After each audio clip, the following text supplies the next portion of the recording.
अस्सलामुअलैकुम दोस्तों, आप देख रहे हैं वट एंड हाउ चैनल। और आज हम बात करेंगे ड्रामा सीरियल उम्मे ऐशा के फर्स्ट एपिसोड में। आपने देखा है कि ऐशा जो है वो अपने इरादों की कितनी पक्की है और अपने खुदा पर उसका कितना यकीन पुख्ता है, और उसके बलबूते वो दुनिया से लड़ने के लिए तैयार है क्योंकि उसका रिश्ता नहीं हो रहा।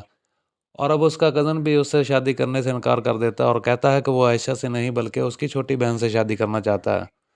और उसी वजह से उसके पेरेंट्स कहते हैं कि ये कोई कारोबार नहीं चल रहा, जो बड़ी बेटी ना तो चलो छोटी बेटी दे दें, लेकिन ऐसा नहीं होगा, तुमने ये बात करके हमारी इंसल्ट किया है और इसी वजह से अब हम तुम्हारे साथ कोई भी तल्लक नहीं रखना चाहते। और उसी वजह से उसके साथ सारे नाते टूट जाते हैं।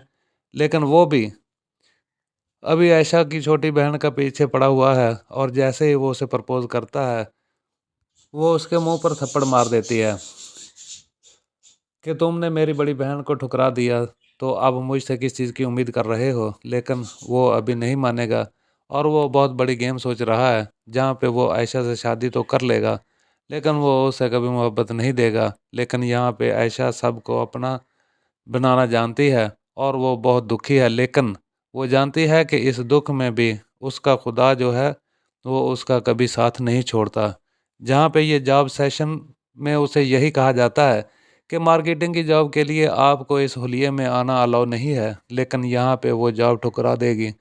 लेकिन अपनी जो है जॉब और अपनी नेक पारसा आदात को नहीं ठुकराएगी। लेकिन उसे पता है कि इसे इस रास्ते पर चलते हुए उसे बहुत ज़्यादा स्ट्रगल फेस करनी है, बहुत ज़्यादा उस पर बुरा वक्त आने वाला है क्योंकि आजमाइश तो खुदा के बंदों पर ही आती है। और इसी आजमाइश में से एक आजमाइश उसकी शादी है जो कि हो नहीं रही। उसकी माँ बहुत फिक्रमंद है कि कहीं उसकी उम्र ढल गई तो शादी जो है और रिश्ते आना जो है ना वो बंद हो जाएंगे। लेकिन यहाँ पे उसको अपने खुदा पर पूरा यकीन है और ऐशा जानती है कि एक ना एक दिन उसे उसके अच्छे दिन भी आएंगे और उसे जो हम सफ़र मिलेगा वो उसकी बहुत कदर करेगा और उसे उसकी कदर उसी हुलिये में ही करेगा जो कि उसके पहनावे से उसे जज नहीं करेगा। और इसी तरह वो अपने इस ड्रामा सीरियल में हमें बहुत ज़्यादा इंस्पायर करने वाली है। सजीला का करैक्टर कम बैक में आया है तो अब कुछ धमाकेदार लग रहा है और हमें इस ड्रामा सीरियल के आने वाली एपिसोड्स का भी खूब इंतज़ार रहेगा। यार हमारी वीडियो को लाइक कीजिए, अपने दोस्तों के साथ शेयर कीजिए, मज़ीद अपडेट्स के लिए हमारे चैनल को सब्सक्राइब कीजिए। अल्लाह हाफिज़।